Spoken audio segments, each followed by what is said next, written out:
Hello guys, स्वागत है आपका एक और वीडियो में, जहां पर आज हम सिट्रस ट्रैप स्पिन के एक और पार्ट को देखने वाले हैं। और हाँ, जिसने भी इसके पहले के पार्ट को नहीं देखा है तो जाके पहले उसे देखकर आओ। उसकी लिंक तुम्हें डिस्क्रिप्शन बॉक्स में मिल जाएगी। एंड हाँ, मुझे माफ़ कर देना अगर ये पार्ट थोड़ा सा छोटा लगे तो, क्योंकि मुझे यार काफ़ी काम था जिसकी वजह से मैं इस पार्ट को भी नहीं लिख पाया। और मुझे अभी थोड़े और एनीमे पर भी थोड़ा बहुत काम करना है। हो सकेगा तो मैं कोशिश करूँगा कि जितनी जल्दी मैं वीडियो ला सकूँ उतनी जल्दी वीडियो अपलोड करूँ। एंड अगर तुम्हें वीडियो पसंद आता है तो इसे लाइक और कमेंट कर देना, और नए हो तो सब्सक्राइब कर देना, और हो सके तो तुमसे एक बार शेयर भी कर देना इसे, जितना हो सके उतना। तो अब ये तो हो गई काम की बातें, और अब वीडियो शुरू करते हैं। लास्ट सीन में हमने देखा था कि अपनी मेचान यूजू के पास आती है, मगर यूजू इससे कहती है कि तुम कौन हो। एंड मेचान इसे मनाने का ट्राई करती है, मगर वो कुछ भी मानने को रेडी नहीं होती है। और अब आगे यहाँ पर यूजू कहती है दूर हो जाओ मुझसे, और मेचान को अपने से धक्का देकर दूर करती है। और मेचान फिर भी इसे काफ़ी ट्राई करती है मनाने का, लेकिन यूजू कोई भी बात सुनने को रेडी नहीं होती है। अपनी मेचान को गुस्से से बाहर निकाल देती है। यहाँ पर बाहर आके जो अपनी युमाचान होती है, मेचान को सारी बात बताती है। तब मेचान काफ़ी गुस्सा हो जाती है और होतारू को गले से पकड़ लेती है और कहती है तुम्हें ये सब करने को किसने कहा था? मैं गई थी ना उसे बचाने के लिए। और तभी हारुमी और हिमिको इसे पकड़ के दूर करते हैं, और हिमिको कहती है तुम्हें सच बात पता नहीं है तो ऐसे मत बोलो। हारुमी कहती है वो सिर्फ तुम्हें बचाने के लिए फुजिवारा के साथ चली गई थी।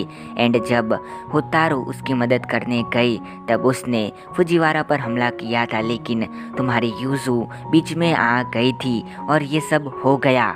और मेचान कहती है लेकिन अब मैं क्या करूं? वो मुझे पहचान भी नहीं रही है। इसके बाद यूजू की मॉम आती है, जिसे देखकर अपनी मेचान उसके पास जाके गले लग जाती है और रोने लगती है। तब ये कहती है चिंता मत करो, इसमें तुम्हारी कोई भी गलती नहीं है। यूजू सिर्फ अपनी यादें भूली है, लेकिन अच्छी बात यह है कि वो एकदम ठीक है, उसे कुछ भी नहीं हुआ है। वैसे क्या मैं उससे मिल सकती हूँ? और मेचान कहती है वो मुझे भूल गई है, अपने दोस्तों को भूल गई है, शायद वो आपको भी भूल गई होगी।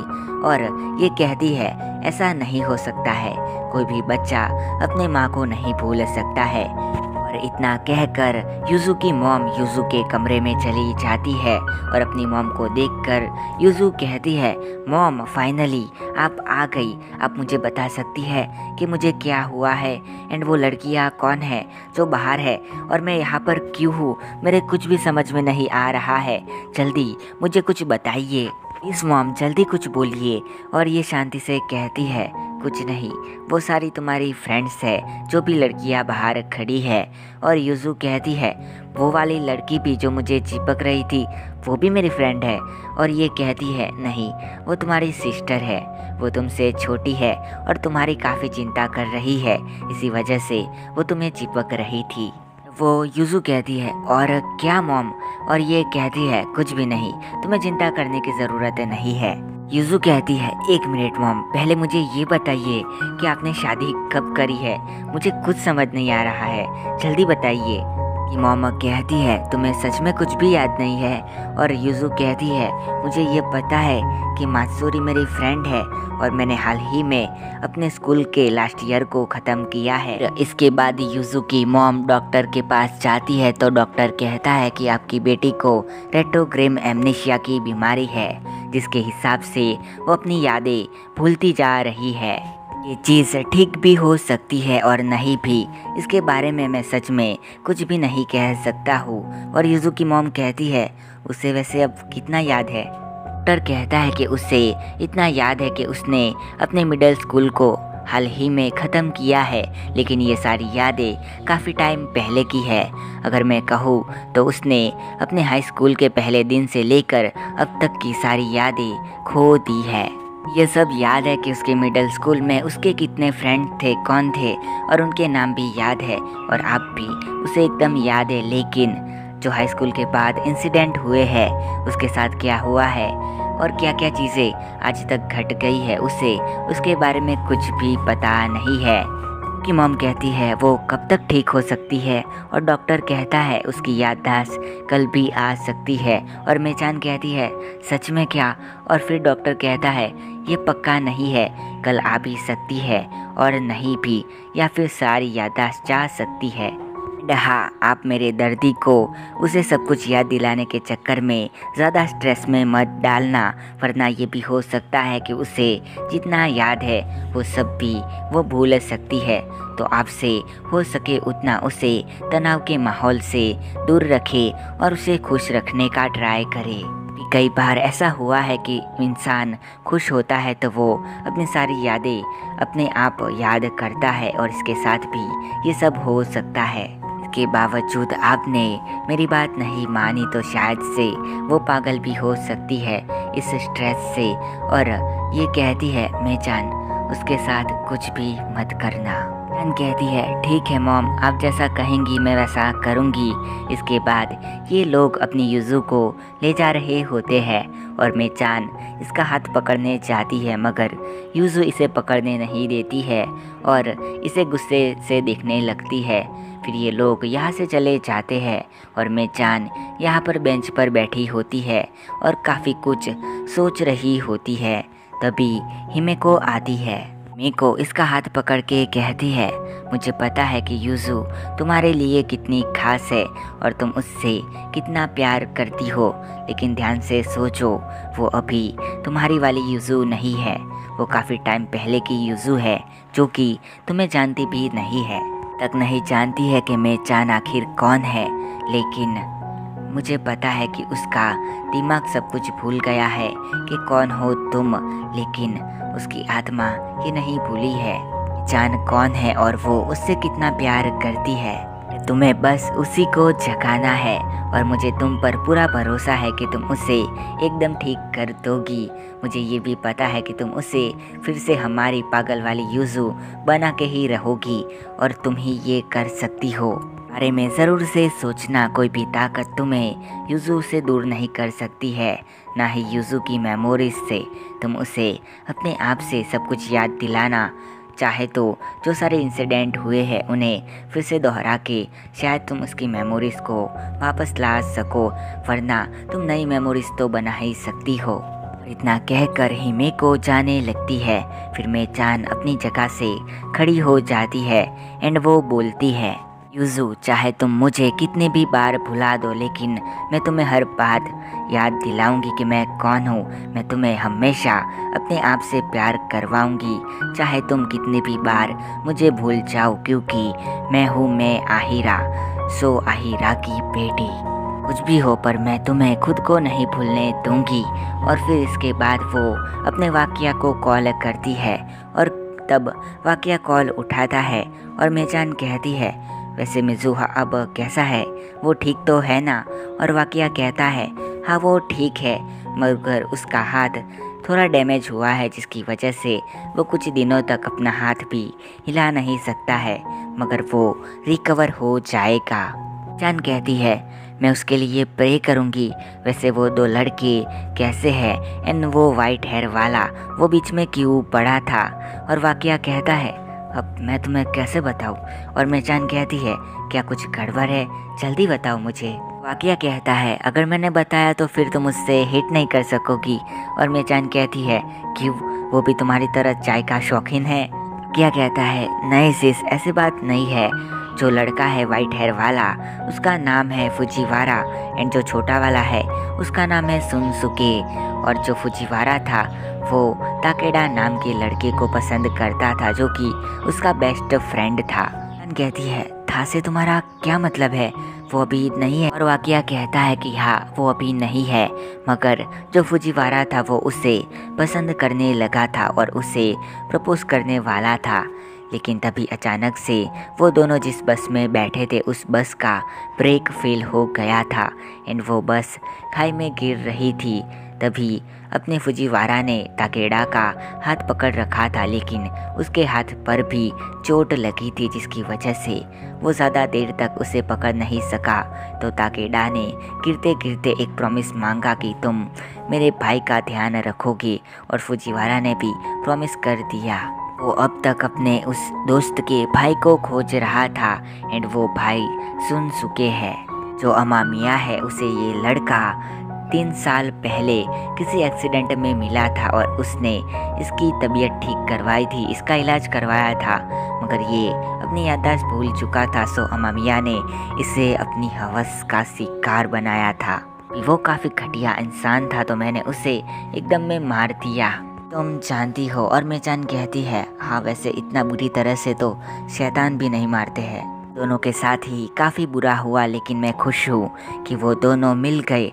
और वाकया कहता है फुजीवारा है वो अमामिया के वहाँ पर किसी काम से गया था और वो सुनसुके को देख लिया था, जिसके बाद उसने ट्राई किया कि वो उससे बचा ले एंड इसी वजह से वो ये सारी चीज़ें कर रहा था जिससे अमामिया को उस पर भरोसा हो सके। उसने तुम्हारी युजू के साथ भी कुछ भी नहीं किया था, उसने बस युजू के म्यूट फ़ोटो ही खींचे थे जिससे वो अमामिया को विश्वास दिला सके कि वो उसके साथ है।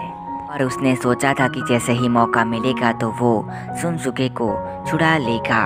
मैं कहूँ तो उसका इंटेंशन गलत नहीं था, लेकिन उसका तरीका काफ़ी गलत था। दी युजू कैसी है? और मेचान कुछ भी नहीं बोलती है। और वाकया कहता है, फिर से कुछ हुआ क्या? किसी और को भी उड़ाना है, उड़ा दूँ क्या? और मेचान कहती है, तुम्हें बस सबको मारना ही आता है क्या? उसके अलावा कुछ नहीं आता। इसके बाद मेचान सारी बात अपने वाकया को बताती है। क्या कहता है, वो आपको भूल गई? कोई बात नहीं, चलो मैं आपको कोई और लड़का खोज के दे दूँगा। और मेचान कहती है, भला वो लड़का कौन होगा?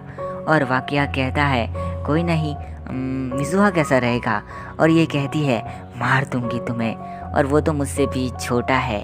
भी मिजुहा इसके पास होता है तो फ़ोन लेके वो कहता है, दी मैं आपको सच में सिस्टर मानता हूँ और ये तो कुछ भी बकवास करते चाहता है तो इसकी बातें मत सुनना। वैसे आपको युजू का ध्यान रखना चाहिए। मैं आपके लिए प्रे करूँगा कि वो एकदम ठीक हो जाए। फिर मेचान कहती है कि मैं भी चाहती हूँ कि तुम भी जल्दी ठीक हो जाओ।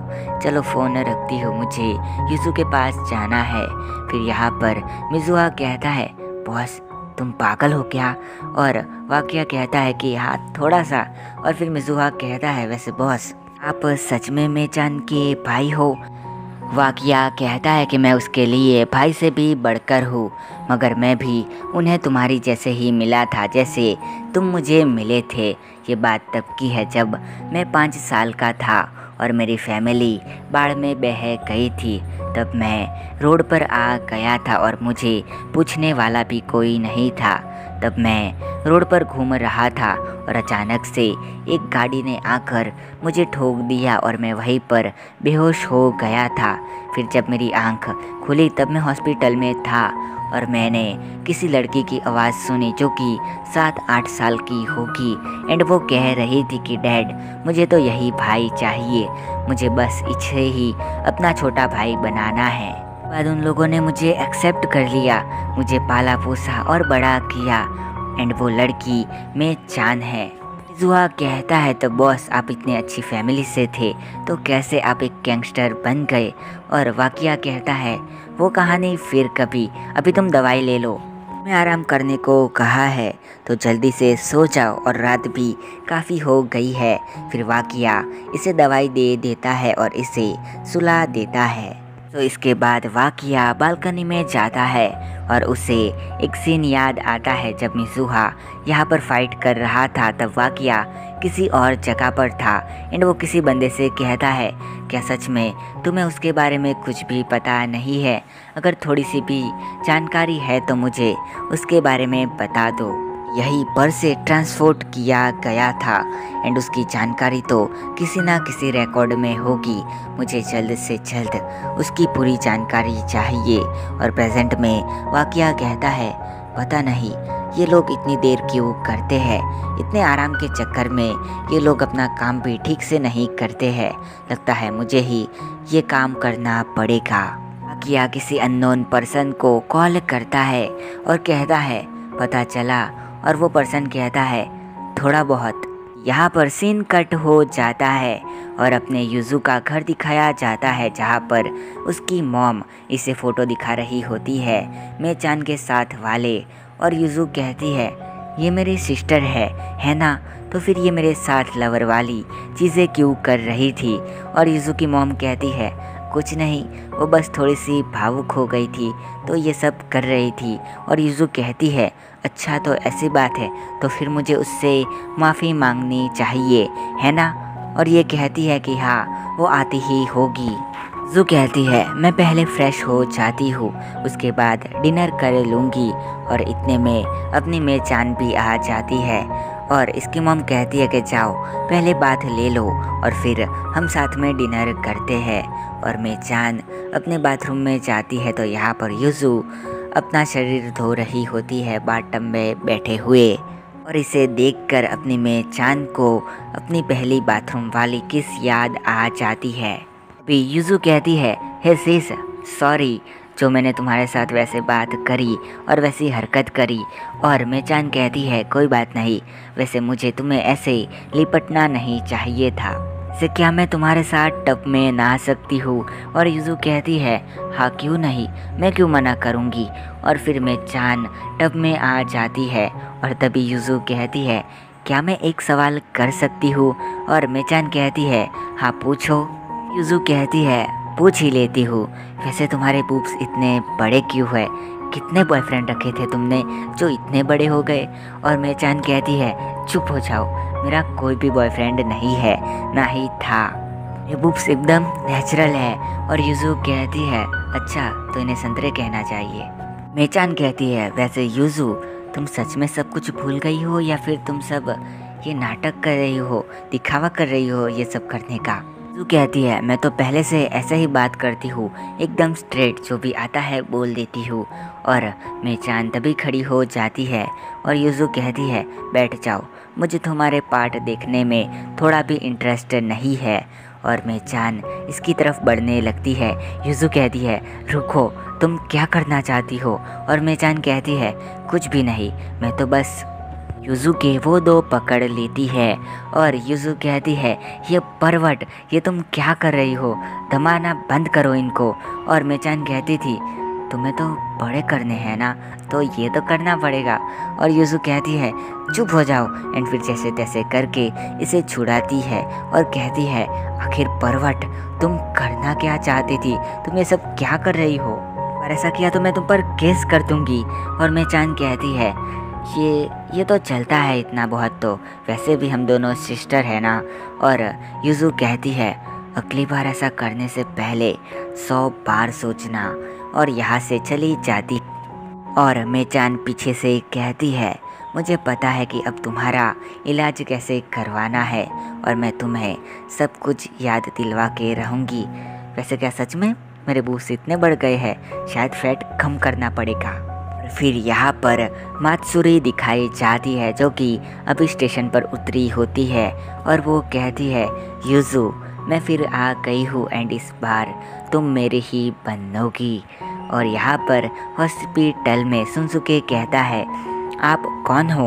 और फुजिवारा कहता है मैं तुम्हारा भाई हूँ, बड़ा वाला भाई, क्या तुम मेरे साथ रहना चाहोगे। और सुनसुके कहता है क्या सच में। फुजिवारा कहता है हाँ मैं तुम्हारा भाई हूँ और मैं तुम्हें हमेशा खुश रखूँगा। इसके बाद फुजिवारा बोल रहा होता है देखो टाकेडा, मैंने तुम्हारे भाई को खोज लिया, इसका बहुत ध्यान रखूँगा, इसमें मुझे तुम दिखते हो। तभी यहाँ पर इसे ताकेडा दिखता है और वो कहता है कि तुमने वो कर दिखाया जो कि मैं भी नहीं कर पाया था, तुम सच में मुझे सच में प्यार करते हो बहुत। फुजिवारा के गले लग जाता है और कहता है मैं काफ़ी टाइम से जो करना चाहता था वो तुमने कर दिखाया, तुम्हारे साथ काफ़ी सारी चीज़ें हुई लेकिन तुमने फिर भी हार नहीं मानी। फाइनली उसे खोज लिया जिसे मैं काफ़ी टाइम पहले खोज चुका था और अब मैं तुम्हारा शुक्रिया अदा करता हूँ और मैं यहाँ से जा रहा हूँ। एंड फिर फुजिवारा के साथ ये ताकेडा गायब होने लगता है। जीवारा कहता है, प्लीज़ मुझे छोड़ के मत जाओ, मुश्किल से तो तुम मुझे मिले हो। ताकेडा कहता है, तुम दोनों को छोड़कर कहाँ पर जाऊँगा, हमेशा तुम दोनों के साथ ही रहूँगा, बाय मेरे दोस्त, आई लव यू। और तभी यहाँ पर फुजीवारा की नींद खुल जाती है। जीवारा कहता है, ओह ये सपना था, और वो देखता है कि यहाँ पर सुनसुके ने उसका हाथ पकड़ रखा होता है और उसके बगल में सोया होता है, जो देखकर फुजीवारा एक क्यूट सी स्माइल करता है। एंड वो मन में कहता है, चाहे मुझे तुम्हारे लिए कुछ भी करना पड़े, मगर इस बार मैं तुम्हें नहीं खोऊंगा और हमेशा तुम्हें अपने साथ रखूंगा। तुम्हें दुनिया की हर खुशी देने का मैं ट्राई करूंगा। तुम देख रहे हो ना टाकेडा, मैं हमेशा इसके साथ रहूंगा, प्लीज़ तुम भी मेरे साथ रहना। सच में यहाँ पर टाकेडा होता तो ये सारी बातें सुनकर वो काफ़ी खुश होता, कि पहले सब इससे काफ़ी हेट करते होंगे, लेकिन आखिर इसकी बैक स्टोरी सुनकर आप लोगों को लगा होगा कि ये भी अच्छा पर्सन है। खैर लास्ट में वाकया दिखाया जाता है, फिर से उसी अननोन नंबर से कॉल आता है और वो कहता है, सच में क्या वो वही है मिजुहा मेरा। और तभी यहाँ पर सीन कट होता है और ये पार्ट भी यहाँ पर ख़त्म हो जाता है। बस आज के लिए इतना ही, और तुम्हें ये पार्ट कैसा लगा मुझे कमेंट में बता देना, और भी ज़्यादा अच्छा लगा तो लाइक और सब्सक्राइब भी कर देना, और दूसरों को दिखाना चाहते हो तो शेयर कर दो। मैं मिलता हूँ किसी और पार्ट के साथ या फिर एनिमे के साथ, तब तक के लिए बाय एंड सायो।